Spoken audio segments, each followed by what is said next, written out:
Hi, everyone. Thank you so much for joining us for our most recent speakers series in celebration of Financial Literacy Month. We are here with Mydoh and RBC Canada to talk about financial literacy and the Mydoh app and how it can help with autistic and neurodivergent financial issues.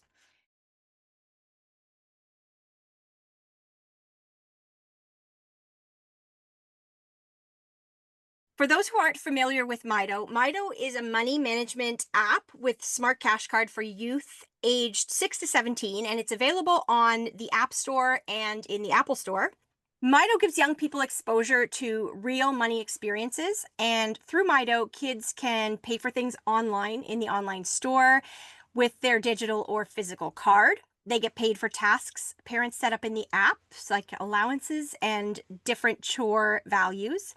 They get automatic allowance payouts each week, and you can track your kids' spending in one place, set up savings goals, or learn about different money topics like budgeting and credit scores. So it's a fantastic app for parents and kids, and I have used it with my children as well. So I am very excited about this app and what it can do for me. So for anyone who's not familiar with me, my name is Jamie. I'm the Executive Director for Autism Canada. I'm a late diagnosed adult woman and mom to 3 autistic children in various life stages. So I've got a 13-year-old, a 15-year-old, and a 20-year-old, and they are all on the autism spectrum. So I'm going to pass it over to Dominique to kind of update us on herself. Thank you, Jamie. Hi, my name is Dominique Chabot. I am the Family Support Manager for Autism Canada. I'm a mother of 2 incredible young men. One is 20, who is a level 2 autistic, and one who is 13, who is an ADHDer. His name is Sammy, and I'm going through those various stages as well. My 20-year-old is kind of going through that that transition in life where he's starting to work and trying to save some money and doing all those grown-up things. And my youngest is just starting to learn about money. So this app is such an incredible tool for our family, and I'm very excited to move forward with this interview, because I think it's going to be helpful for many parents and many caregivers who are in similar position as myself and Jamie and Sarah, who is next on this list. So allow me to introduce Sarah Banks, Senior Manager, Accessibility Enablement. Sarah is a human resources leader with over 20 years in HR and 12 years at RBC. Throughout her career, she has held diverse roles spanning HR consulting, employee relations, recruitment, and sourcing talent strategy and performance enablement. In her current role as Senior Manager, Accessibility Enablement, she supports advancing accessibility at RBC and is part of the culture and inclusion team. Passionate about career development and mentorship, Sarah is a career coach with Toronto Regional Immigration Employment Council and serves as chair on the board of directors for Big Brothers Big Sisters Peel York. As an advocate for neuroinclusion, in the workplace, Sarah co-chairs the National Neurodiversity Steering Committee and is part of national and local chapters of REACH and employee resource groups supporting persons with disabilities. Through her leadership and advocacy, she strives to create meaningful impact by unlocking the potential of others while building inclusive workplace cultures. Hi, Sarah. Thank you for being here today. Hi, Dominic. Thanks so much for that introduction. And hi, everyone. Really happy to be here today. I feel like I should also introduce my kids, because I have a feeling I'll be sharing a bit more about them during our conversation today. I have 4 kids. My oldest, his name is Chase. He's 14 years old. Chase has ADHD. I have my youngest son, Jude, who is 10 years old. He has ADHD, dyspraxia, and Tourette syndrome. And we are a blended family. So I have 2 stepkids, Marcus, who is also 14, and Lyndon, who is 11. So the only girl, three boys and 1 girl. And all four of my kids use Mydoh a lot, and it's a huge part of building financial literacy in our family. And I'm looking forward to sharing a bit of that during today's conversation. So thank you. Excellent. Thank you, Sarah. Next, we have Mydoh Foti, Senior Investment and Retirement Planner, RBC Financial Planning. Mydoh Foti's path to finance was anything but traditional. An award-winning artist with roots in men's fashion design and years spent as a community faith-based educator and public speaker, he eventually found in financial planning a canvas that blends logic, empathy, and creativity. Guided by the values of his immigrant upbringing, Mydoh helps families turn financial complexity into clarity and confidence. As a caregiver to his neurodiverse sibling, his work with Autism Canada holds deep personal meaning, and he often says he simply found a different kind of canvas, one where the masterpiece is the lives he helps people design. Hi, Mydoh. Thank you for being here today. Hi, Dominique and everyone. It's an absolute pleasure to be here. So I don't have children. However, growing up with my brother, Roberto, he has Down syndrome. Um, he's been one of my greatest teachers as far as the reason I approach financial planning in the way I do, with empathy, with purpose. And after more than 2 decades at RBC, or in banking rather, and most of that being at RBC, I've learned that the best advice comes from combining technical expertise with real lived or lived experience. And that's what I try and bring to every family I support. And so thank you again for letting me be here and be supportive in any way I can to your audience. Thank you so much. So we're here during Financial Literacy Month. Why do you think it's important to start money conversations early, especially for parents or families with neurodivergent individuals? So I'm going to open this up to everyone, and we can kind of have a conversation based on the financial literacy piece. So I can start. I love that we're doing this during Financial Literacy Month. It's Canada's yearly reminder to talk money, not just whisper about it. When you think of disability, it's not as rare as some of us may think. It's actually quite common. In fact, I did some digging and found some StatsCan data that about 27% of Canadians 15 years and over, or roughly 8 million people, have at least one disability that limits daily activity. We'll get into some of the functions of what disability means in relative terms to finance, but point is disability is common, not an edge case. So, when we're asking families that support a neurodiverse child, the life admin list is already huge. We're talking assessments, therapies, school meetings, advocacy. Money easily becomes the extra scary thing no one has ever really planned for, or even the energy to begin, or to know where to begin. So starting early doesn't mean spreadsheets for 8-year-olds. It means tiny everyday moments. So, for example, this is how we save for something you can care about, or here's how we decide what's worth spending on. And all I really want to say is clearly that neurodivergent children and disabled youth are not a homogeneous group.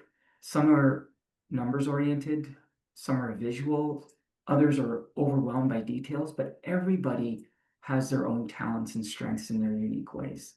The goal is not to squeeze them into one money box. It's to flex the tools around who they are. So, I often tell families, like, money is a muscle. The earlier we use it, the stronger it gets, right? So early conversations don't guarantee a perfect financial future, but they do build familiarity. And familiarity lowers fear for kids and caregivers. Kind of like when you're taking that road, that unassumed risk road, doesn't mean it'll lead to a cliff. It just means that you may not think it'll take you where the map doesn't say it will or won't. But as you increase familiarity with that road and it becomes part of your map system, it's easier to navigate. Yes. I love that, Mario. Oh, No, sorry. go ahead.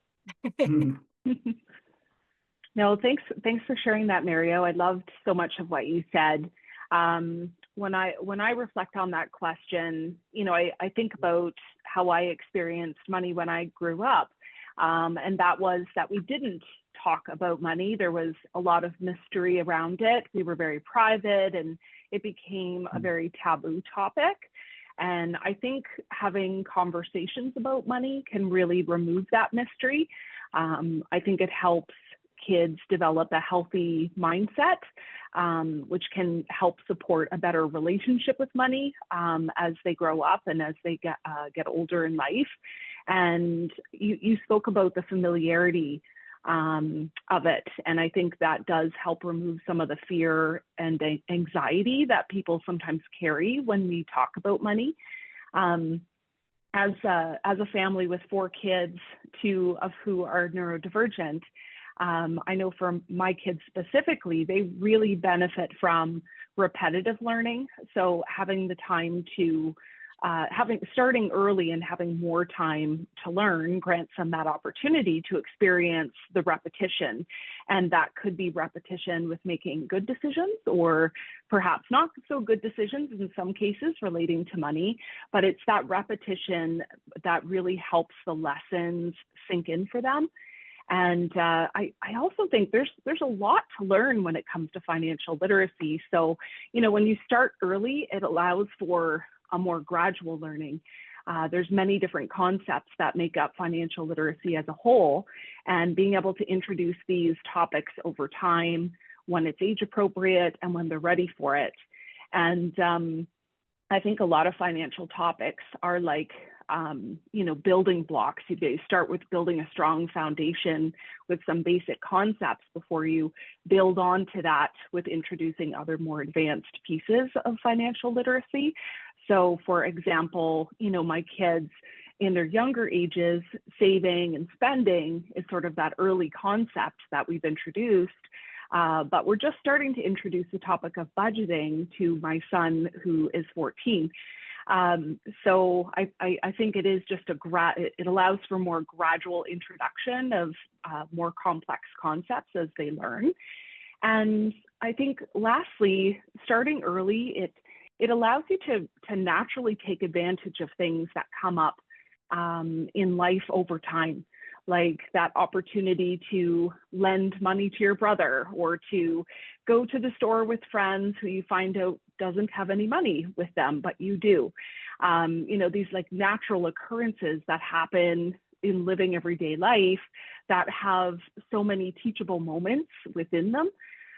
So financial literacy becomes more of a journey of learning over time, especially if you start early. Yeah. And one of the things that I love about the Mydoh app is introducing that idea of money as reward, but you're also giving people the opportunity to say, you know, here's what it looks like to be the responsible member of a household. Here's how you contribute. Here's the things that are now extra. So if you go above and beyond, we have now said this chore is something that you do as a member of the household, but this chore is something that you do, and you can now assign those kind of like allowances to those pieces, so that we don't have to have, you know, a child who says, oh, I cleaned my room, so where's my allowance? You know, you learn that difference between what it is to contribute versus what it is to earn. And I really like that, because it does give the kids a really good tangible idea of that cooperation piece and that extra effort piece. And I really love that for my kids. So I'm going to ask you now, both of you work with families in different ways. So what's one small habit or a story that shows how early money lessons can make a difference? Yeah, I can share this one. So I think, once my kids started doing chores and then earning an allowance, we really tried to foster this, earn it to spend it mindset. And once we did that, we decided as a family that we were no longer going to buy things for them when they asked. We would give them two different options. You can put it on your wish list, and we would have some options when we had holidays and birthdays coming up, or they could buy it themselves. So that meant that when we went to the Dollarama or the grocery store and they wanted something, we would say no.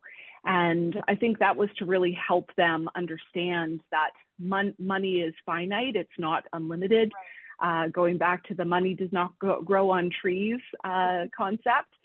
And, while first I think there was a lot of complaining, repeat conversations, we really stuck with this. And I think the moment I realized when that lesson was really making a difference was when my two sons, they decided that they wanted to buy a hockey net to put on our driveway to practice ball hockey.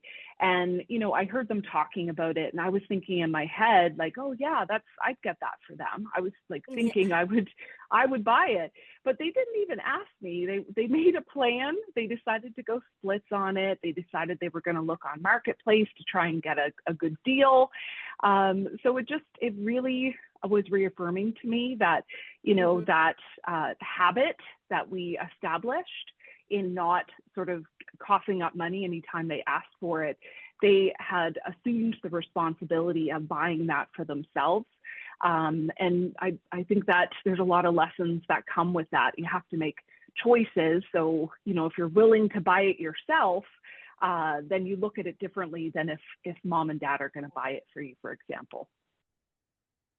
Yeah, definitely. I can echo a lot of those comments there, just in what I see and hear in my work as a planner, Sarah. So specifically about boundaries, choices, habits, biggest changes usually come from one small habit done consistently, not some fancy strategy, right? And that's true for any and all of us as well.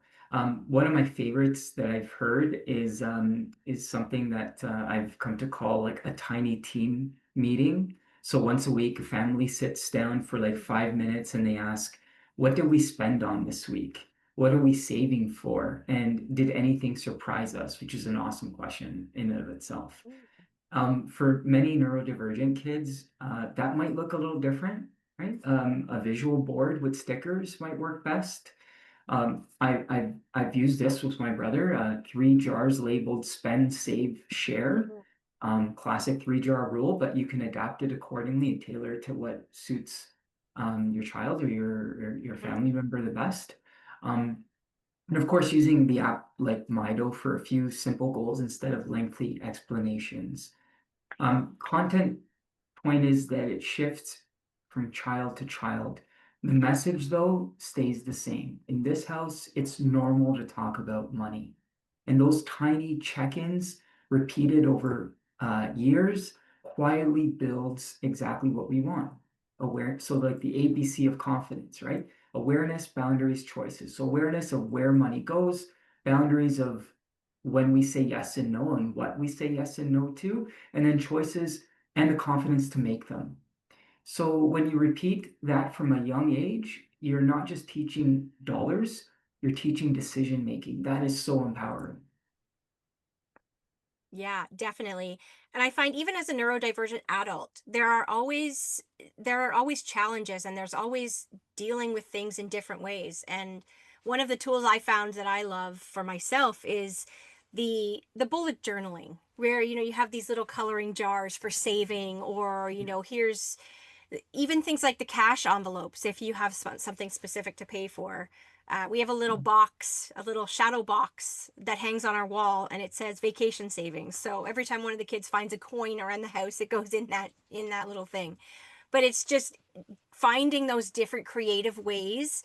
And it may not work across the board. It may just be that, here's how it works for savings. Here's how it works for some specific project, or even emergency funds, to be able to find the tool that works as an adult, even to be able to understand financial literacy and teach the financial literacy piece to your children, while it's something that might not be coming naturally. So it's very interesting, and it's a definitely a lifelong process for a lot of people who aren't neurodivergent, but definitely for neurodivergent adults and parents as well.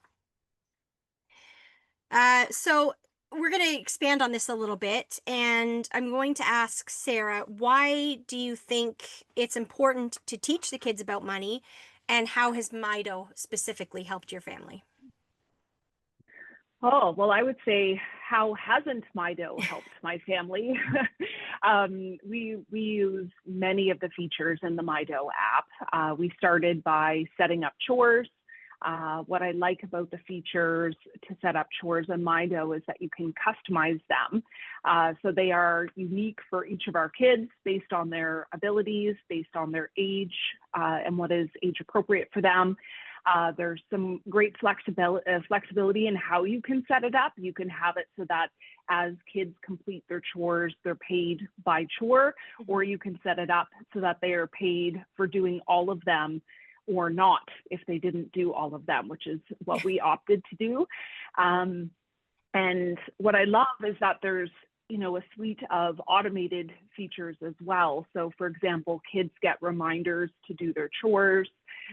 When they check them off, I get notifications so I can see and I can monitor without feeling like I have to be nagging them to do their work. It allows me to step back, give them the space they need to do their chores.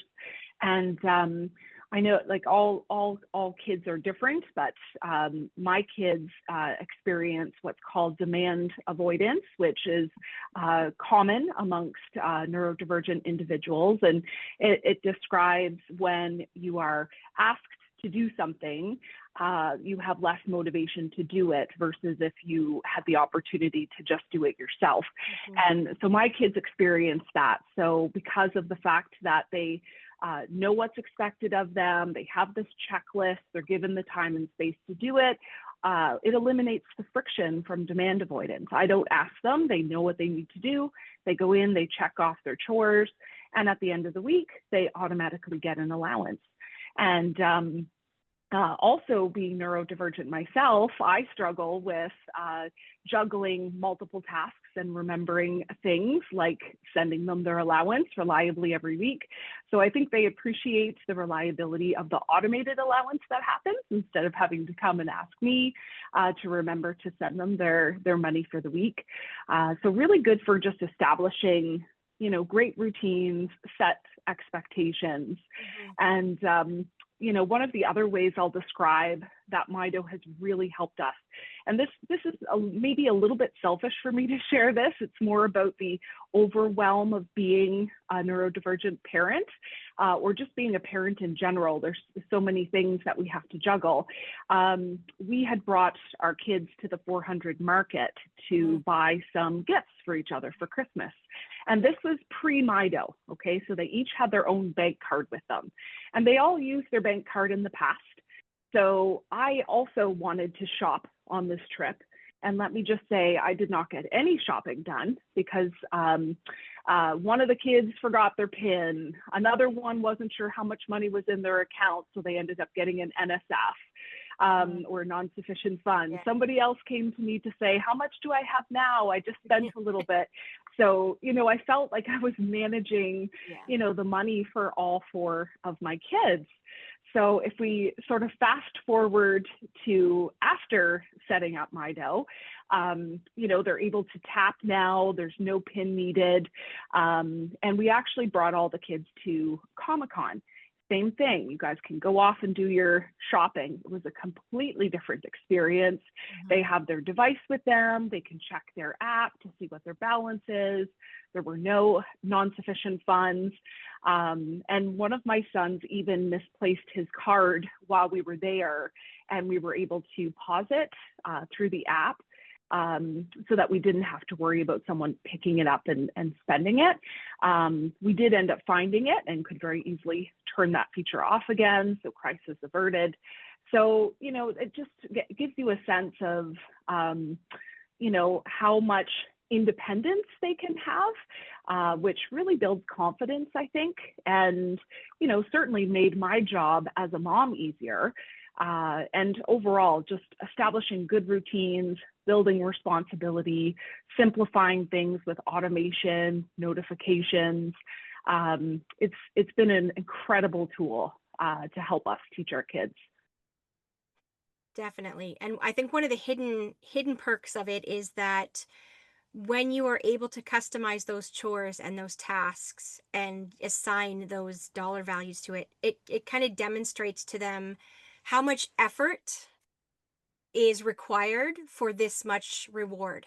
So it's, you don't have to have those arguments where it's like, well, I loaded the dishwasher 6 times, so I should get $20. Whereas, you're not like, I cleaned the bathroom and did 20 different things for $5 or something like that. So it really does attach that effort piece to the reward, which I think is helpful for kids as they're going out and getting jobs later in life, and understanding that concept of what you put in is what you get out of it. So I really do like that you can kind of show that and illustrate that a little bit in the Mydoh app as well.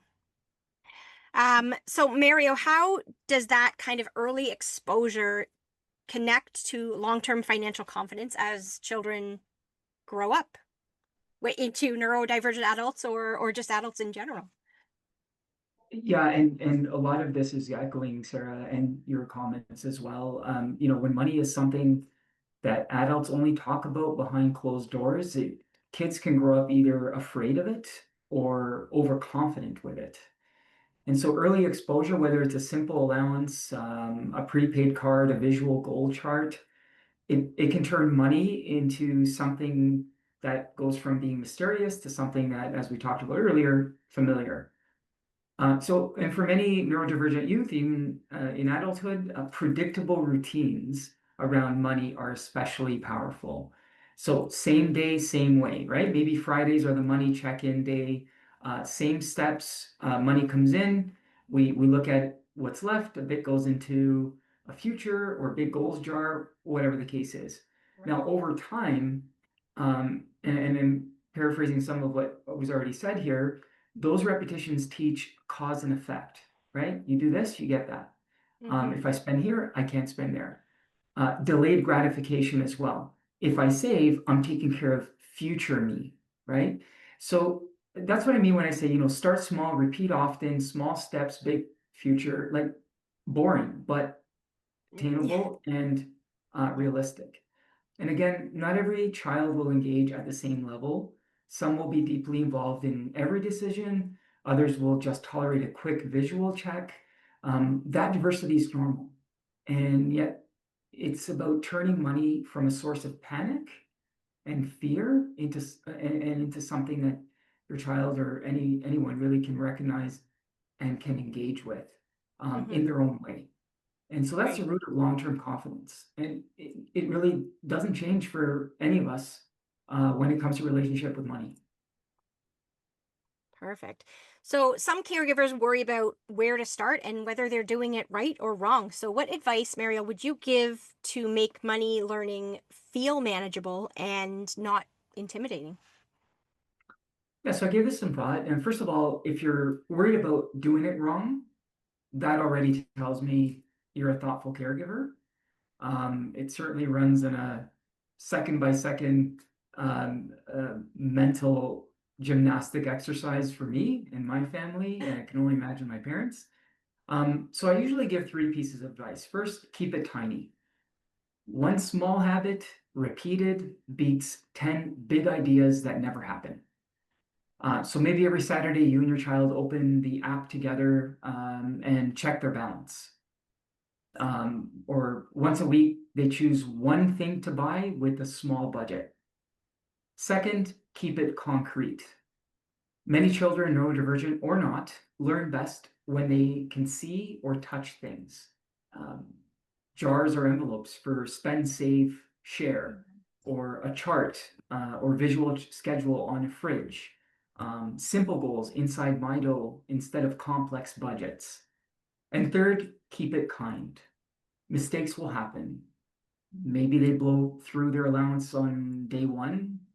So instead of shame, try, okay, what did we learn? Or what could we try differently next time?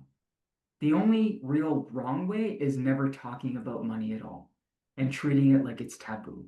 So if you're doing something, however small, you're already ahead.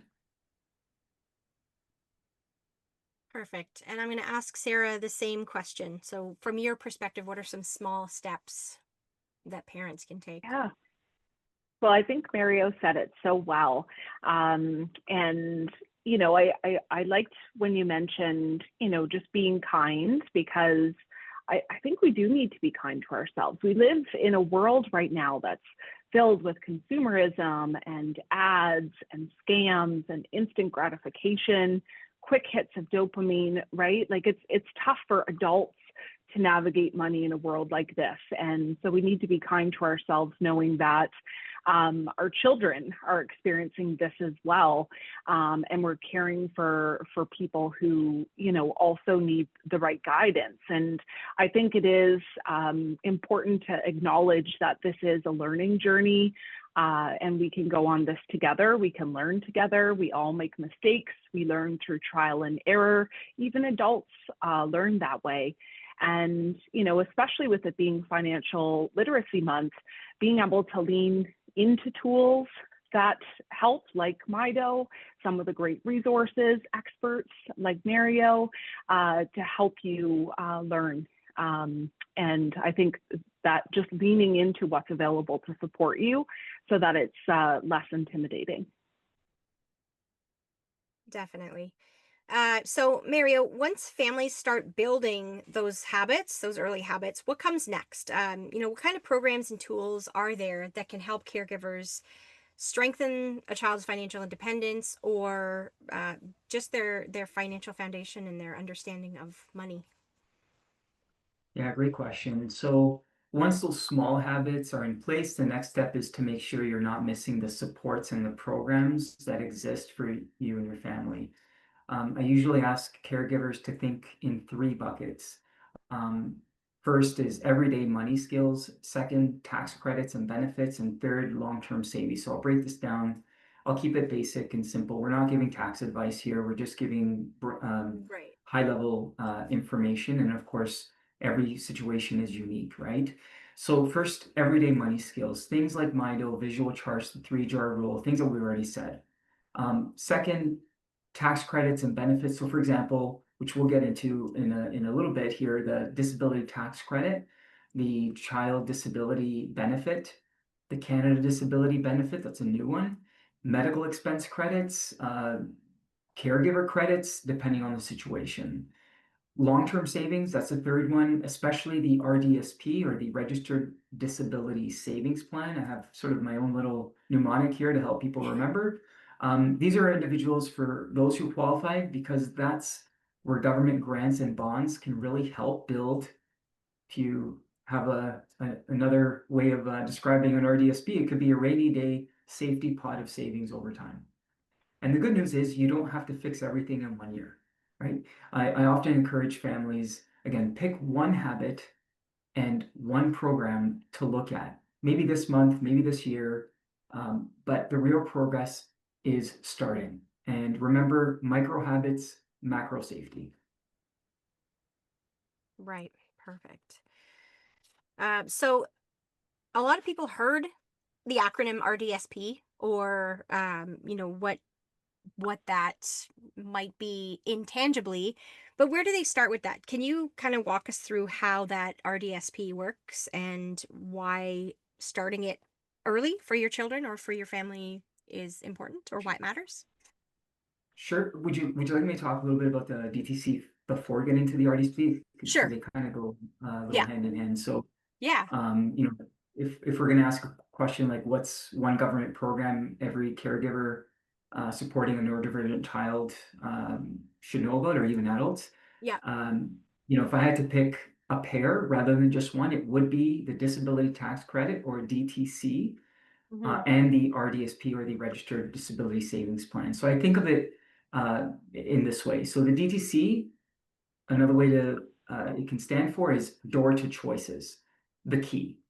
the RDSP, the rainy day safety pot, the long-term vault.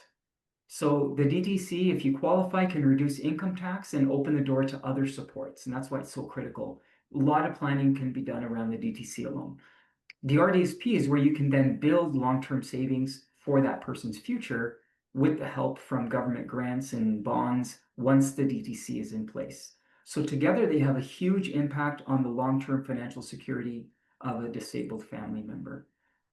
So I can, if you want me to break that down, I can, if or we can get into some of the nuances about the DTC a little bit more. It's up to you. Yeah, I don't know what the plan is for that. I just have kind of the question in the run through. So, I actually, Mario, this is where I wanted to message you. I want to do a series specifically to that topic, like like similar to what we're doing now, but specifically for what you're covering right now, and that's in the making. So I don't know whether we want to use this opportunity to do it or a separate opportunity where you can kind of keep the DTC and the RDSP to a minimum right now, because we will elaborate in a future interview. Sure. And that might be a practical idea because there's So much like I information. said, a lot of planning around this. We can only scratch the surface at best, even in another series, because we want to encourage others to start somewhere rather than overwhelm them, and it becomes such a daunting experience or task that they buckle under pressure and inertia kicks in. So I would agree with that. Yeah. Awesome. Okay. That was my goal. So let's just take a step back. So then, Jamie, do you want to just start with the next question? I don't know if there is another one. We've kind of there's questions, but we're covering them all as we're having conversations. So, There's I was going to say there was a question on simple practical ways that parents can introduce money concepts at home. I have a few, like there's some things that I could share that might replay some of what we talked about, but there's a few new things that I could introduce under that question if you wanted to go there. Yeah, if you want to go ahead and talk about it, Noreen, we can tack that into, I think there was a question where we were talking about that. I don't remember specifically what question it was, but okay, I'll go back and I'll ask you that question. And then Noreen, you can pin it into where it should go. Sorry, I'm really struggling to read this. Was that some practical ways parents can introduce money concepts at home? Yeah. Okay. Okay, yeah, that's back a couple. Okay, so Sarah, from your perspective, what are some simple practical ways that parents can introduce money concepts at home? Yeah, so I think a good starting point is going back to what I had shared earlier in establishing that, money is not never ending. And, when you have access to mom and dad's wallet, or you get what you ask for most of the time, you might learn to take money for granted, and entitlement can be learned, and you might miss out on the understanding of the value of not only hard work, but also of money. So I think establishing that earn it to spend it mindset, that's come up a few times in our conversation, but, just being able to develop that mindset, not only when it comes to chores, but it gets kids thinking about other ways that they can earn money too, and bring some creative ideas into it. So whether it be like my son got a paper route, for example, and he ended up making some extra money. One of my daughter Lyndon, she opened up her own slime business and was selling slime on the side at craft markets. So I think it develops additional skills when it comes to how you earn money. And I'd say another piece too is that another thing that I really appreciate about Mydoh is that it gives you oversight on your kids' accounts. So if one of my kids makes a purchase, I will be notified of that. And, because I can see that, I think it creates opportunities to have conversation. I noticed, for example, my oldest son put all of his birthday money from his grandmother into his savings account. So because I was able to see that, he didn't tell me that, but I saw that. So I was able to ask him, like, what are you saving for? Like, that's a really amazing choice that you decided to do that. My youngest son, Jude, he had gone to the Hasty Mart and he spent $60. So when he came home, I had some questions, you know, what did you buy at the Hasty Mart? He ended up buying candy. So it's like, well, how did you possibly spend $60 on candy? As it turns out, his friends didn't have any money because they were saving for their education. So Jude ended up buying candy for all his friends. So needless to say, there were a lot of things to unpack in that conversation to help him reflect on his choices. And somebody mentioned it earlier, you know, understanding the value of money, you know, because we have, you know, the chores that he's earning money for, you know, I was able to make the connection that is 6 weeks worth of chores that you spent there. So when you think about it that way, would you make the same choice? And, you know, being very careful in how we talk about it to not have them feel shame, because I think part of the money concept at home is really creating a safe space for making mistakes. It's like you want them to make mistakes at this age so that you can talk about it, so that they can reflect. So I think that's a few examples of practical things that parents can do to start to introduce money concepts at home.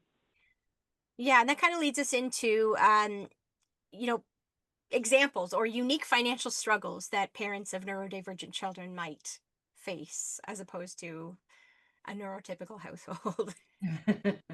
Yeah, absolutely. And, you know, all kids, of course, are different. You know, every kid, every child, or every individual will have their own, you know, strengths and their own struggles that they may experience. But, you know, if I reflect on our lived experiences with our kids, and for myself personally, you know, executive functioning is about being able to plan and organize and keep track of things. So how that shows up in our household is losing cash, you know, money, you had a $20 bill and it suddenly went missing, or being short at the counter because you forgot about the tax, or, you know, forgetting that you borrowed money from your brother and you actually have less money than you thought. Impulsivity is another one that we experience often. You know, like the kids will act quickly, they won't always give it a lot of thought, especially when they're playing games like Roblox or video games where, you know, you have this moment to purchase the best character you need to play in that video game scene, or an ad will pop up and you have 60 seconds to buy this, you know, piece of armor for your character. You know, that creates, you know, sort of this instant gratification and supports impulsive decision making. So, you know, that can sometimes be tricky. And, you know, one of the strategies that we use to help support impulsivity when it comes to spending is, you know, if you take 24 hours to think about it, and if you still really want that piece of armor for your Roblox character, then you can do that. It's your money, it's your choice, but at least, you know, you put some thought into it before you actually did it. And, you know, the last example I can speak to that I think is unique to, perhaps to some neurodivergent kids, is hyperfocus, where that will sometimes show up where the kids have a very special interest suddenly. And I sometimes see that they will overspend or invest on everything that they need to be able to do this new hobby or thing that they're interested in before they know if they're actually going to stick with it or not. And then they sometimes face the regret of, you know, having purchased a little bit too quickly. And that really goes back to, you know, putting more thought, taking time, recognizing that these are some of the habits or some of the challenges that they face, and being able to talk about it in open conversations, and being able to, you know, learn from it when you experience that regret later. Okay, maybe I don't need all of this equipment for, you know, biking now. Well, you know, you're kind of sitting in the feeling of not feeling good about that decision, but that's a good thing. You want to have that feeling so that you can learn and remember that next time you want to go and invest in a new hobby, for example. I love this. And I think that Jamie and I can both relate to, you said something earlier, Sarah, that resonates. And I know that Jamie's thinking about this because we both have teenagers and they just want to please people. They just want to be kind and they want to help others who, who may not be in that financial position where they can't afford to buy their own candy or lunch at school or whatever. So I think that with being able to have some concrete evidence, through this app to be able to kind of see where the money is going and how it's being spent and to start these conversations. It's so important because you know what? If Sam wants to buy lunch, and I know Cohen has done this as well, Jamie with his Yes. friends, but if he wants to get lunch for a friend who, may have financial problems, versus being bullied into buying someone else's lunch. It's a conversation that we could have with our kids because we're able to see how this money is spent. And, I think that an everyday conversation, okay, what did you do at school today? Nothing. Where did you go for lunch today? Nowhere. I just McDonald's.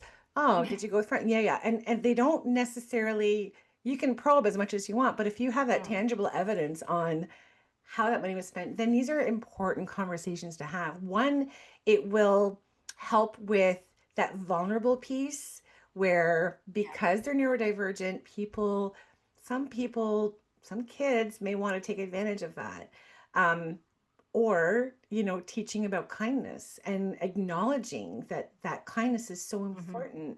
And, this is great that you're helping this other kid buy candy because he didn't have any money. Good for you. However, make sure it's not something that you do all the time because some kids might, ask all the time. And so these are very important conversations that don't necessarily just pop up randomly.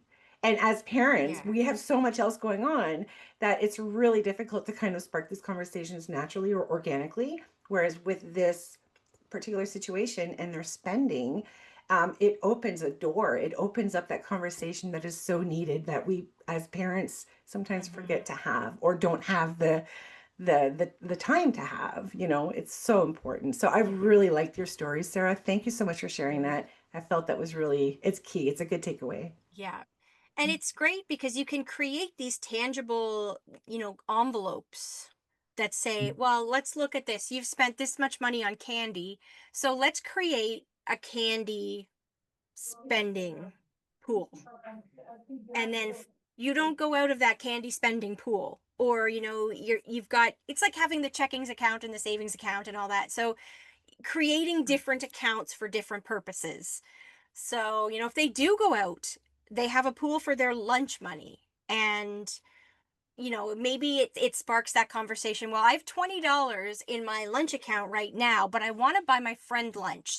So what does that look like when I'm buying my lunch? We need to now look at these multiple things and say, maybe I'm not going to get this giant amount of food for myself. Maybe I have to take it down a notch and buy, this much so my friend can have this much. And it's great because it does take it into the idea of actual things that they enjoy or actual things that they do spend their money on that they know they spend their money on. And it's very piecemeal budgeting. It's very idealized. If they have an impulse spending. So they know, oh, I can buy this Roblox armor, but I only have this much in my impulse stuff. So that means that if something else pops up, I can't buy another skin for my game or something. So it's a great tool for that. Yeah, for sure. And I there's a couple things that I'm hearing in there too. Like part of it is setting realistic goals. So if you say I'm going to save my money to buy this bigger ticket item, but it takes a really long time to do that, you might give up on that goal because it gets frustrating. But if you're, setting limits or setting budgets for different things and saving at the same time, you do have the ability within the Mydoh app to create different savings buckets and name them. So this might be my candy fund or my fund for Roblox, but I'm still saving at the same time. Right. So, yeah, definitely. All right. Is there anything we have not covered, or anything else, anybody that you want to kind of add to that, or anything you feel like we've missed? Nick, is there anything else you wanted to? I thought a lot of it was echoing some of the points I already made, but like that, the comment I made about micro habits, macro safety, Yes. resonated even more with me as I'm learning and picking up and absorbing when everybody's telling their own experiences. At a child's level, they see things somewhat finite, perhaps, or in the moment. I tap my card, I check my balance, I move a bit to my goal. If it's not structured out for them, they'll miss the bigger picture. Oh, yeah. Even a simple phrase like, while you're practicing with your spending money, we're also building a safety plan for future you. And that, I would imagine that builds a certain amount of curiosity as well. What does that mean? And for adults, they've done studies where they have apps where they've aged an individual's face, and that scared people literally to saving more because they didn't want to think that at 80 years old they would have, let's say, their current financial standing. Now, if that were some adults, how much more should an adult then structure finances for a youth or somebody who maybe can't see things from that same perspective for whatever reason, neurodivergent or not, right? Right. So there's a bit of there's certainly a certain amount of duty and responsibility, but also mentoring involved and sharing and giving with that too. Yeah, and it's so hard to see things in the big picture, to say, if I spend $20 a week on this, what is this going to look like when I'm 50? How much money would I have put away if I had not bought this thing every week for this much money? And it's incredible. It's just that, seeing that number in front of you, it doesn't equal that much when you're only spending $10 a week. It's just $10 a week, right? So having those little conversations, or having those activity times with your kids where you're like, let's take a look at this. Now I want you to tell me how much this adds up to in a year, or 5 years, and put that in terms of savings goals and things like that. But being visual is so helpful when you're working with neurodivergent individuals, whether they're looking at a physical number or some concept that works. It makes such a difference to be able to do that. Yeah, and it fosters independence as well, which is a dignifying thing to have and to hold, and rather than dependency, right? Yes. So, we can think of it like good planning aims for maximum independence within each person's reality or circumstance. We can each achieve that. It doesn't have to be a one size fits all. Right. So for some neurodivergent or disabled adults, independence might look like, using a bank card with some support. That is the case with my brother. He's fully dependent, so he does need support when using certain tools. Or having a say in how, let's say, RDSPs withdrawals are used. There are conditions with that, and we'll get into that in a more detailed fashion at a later time, as I understand. Or choosing between a few spending options within a supported budget, like we were all saying earlier. So now for others, it could mean a parent, a trustee, a supportive decision maker handling the technical side because they can't, but will still keep within their preferences, routines, and comfort at the center of it all. And so when we introduce programs, financial programs, which the government has introduced, DTC, Canada Disability Benefit, and so on, they exist because basic needs, housing, food, care, aren't constantly at risk, especially later. Again, where that dependency versus independency factors in.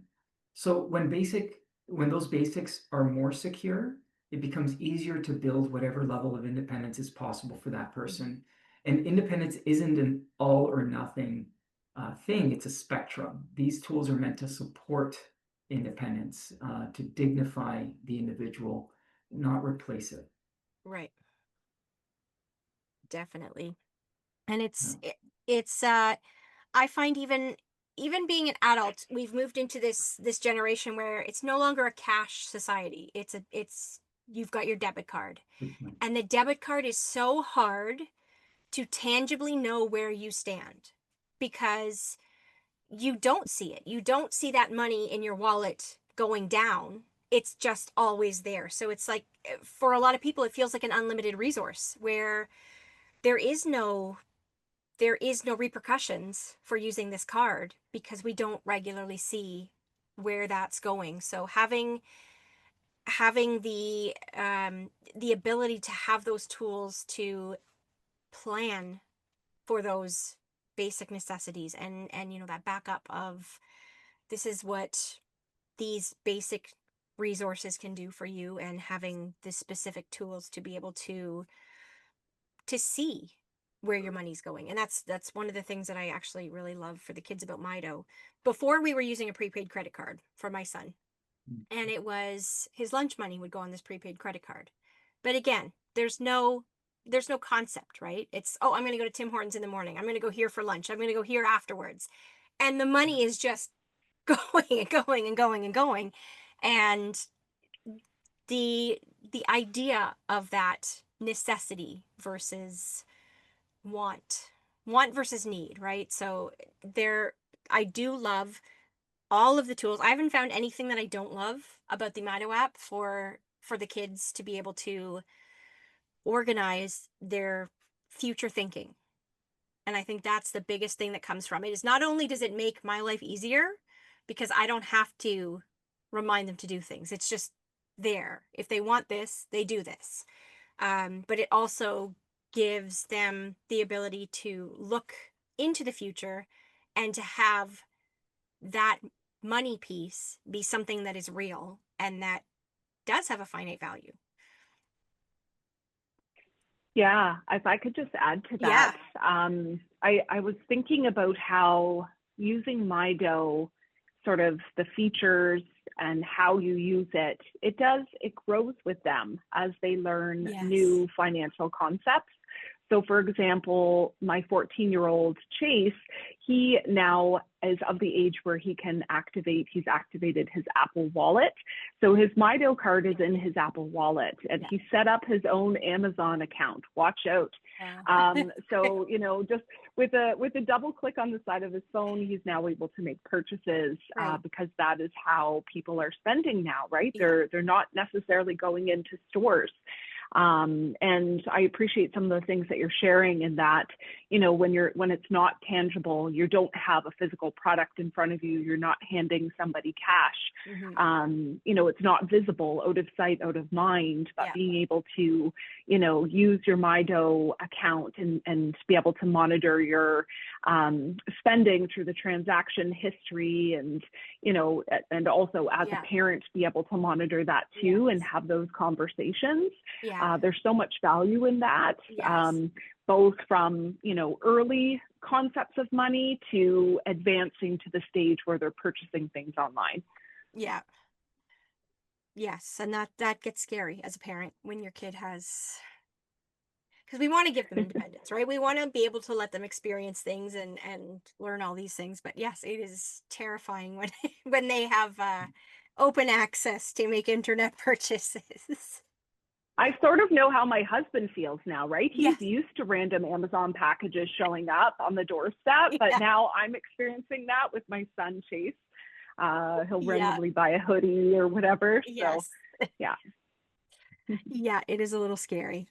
So, Jamie, all of this information is incredibly useful for caregivers, and what I wanted to kind of bring to this panel is that in family support, a lot of our caregivers, and whether they are grandparents, whether they are, single parents, anyone who is playing a significant role in raising neurodivergent children who become neurodivergent teenagers, who become neurodivergent adults.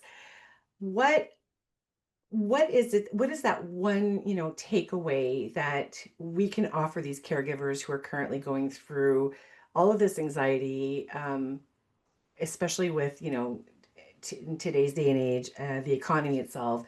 Like, I, our caregivers need some answers. So, what do you think, Jamie? Yeah, so I guess what we want to know is there any key piece of advice, Sarah and Mario, that you have for people who are looking to navigate the current social economic climates in Canada and even around the world, because everything affects us.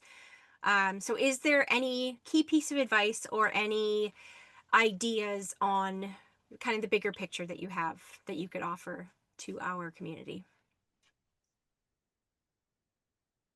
Sarah, do you want to start, or it's up to you? You start. You start. Go ahead. Yeah, so this is a big question deserving, and it's not a simple answer, of course, but it's a very important one. If I can give caregivers one piece of solid advice, it's this: financial literacy is your GPS in a world where, roads keep changing. You can't stop inflation. You can't stop interest rates or the cost of groceries from climbing. But when you understand the basics, you stop feeling lost. You start making decisions from confidence, not panic.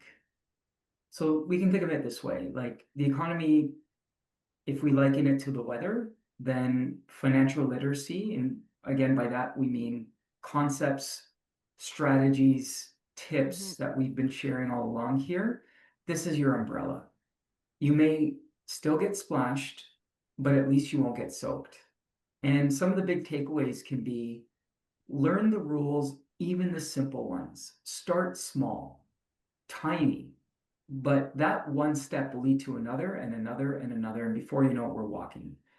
Another is focus on what you can control, your habits, your benefits. We didn't get into that in a whole lot of detail today, but once we do, you'll see some ways that you can empower some of those habits, and that it can influence your plan, and one that you can build for the future. And remember, the headlines may change daily. If it's not going to be the economy today, it's going to be something else tomorrow. But good money habits work in every climate. And we need to remember, if for nothing else, momentum matters. Financial Literacy Month is like that friendly national reminder. Press unpause on your money conversations. Whether it be life with your kids, especially when disability or neurodivergence is part of the picture, doesn't automatically slow down. If we wait for everything to be calm before we plan, we'll be waiting forever. There is no perfect. So I often tell families, don't wait for perfect. Use this month as a reminder, as an excuse to start somewhere. So start with one conversation, one application, or one new habit. Your future you and future them will be very glad you did. It's like you're writing a love letter to yourself and to them, for later. I love that. That's beautiful, Mario. How do I go after that explanation? I think for myself, when I reflect on financial literacy, it is about empowerment. And hopefully you're feeling inspired after tuning into our conversation today. Lots of tips and suggestions and strategies that we've used with our families and Mario with his clients to help build financial literacy. And I think having that knowledge and the awareness helps you gain confidence to be able to navigate uncertain times. And, the last piece of advice I would give would just be building on what Mario said, and that is to take action, whether that be downloading the Mydoh app, whether that be booking a financial advisor for a deeper conversation on your specific needs and opportunities, or using some of the resources that will be shared from today's session. You know, a lot of people think I have to be motivated to take action, but it's actually the opposite. Motivation comes from taking action, and you have to just take that first step. So hopefully the folks who have tuned into our conversation today leave feeling excited and inspired and ready to take action and take one step, as Mario said, to invest in building financial literacy for you and your family. It's amazing. Thank you both so much. I'm sure that this will be super helpful for our caregivers. Thank you. Definitely. Most And just welcome. a note to everyone that all of the things that we've discussed today, as well as all the resources that we've talked about, will be available in the notes for the video. So you will be able to download the Mydoh app, as well as any other links to any resources.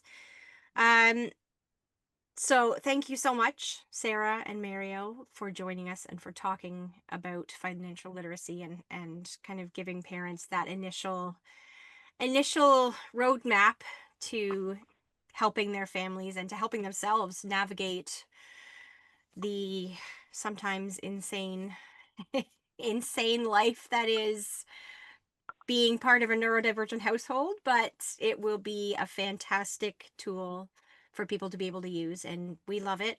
We highly recommend it. So thank you so much for coming out. Thank Thanks you. for having us. It was a privilege. Thank you so much. Thank you so much.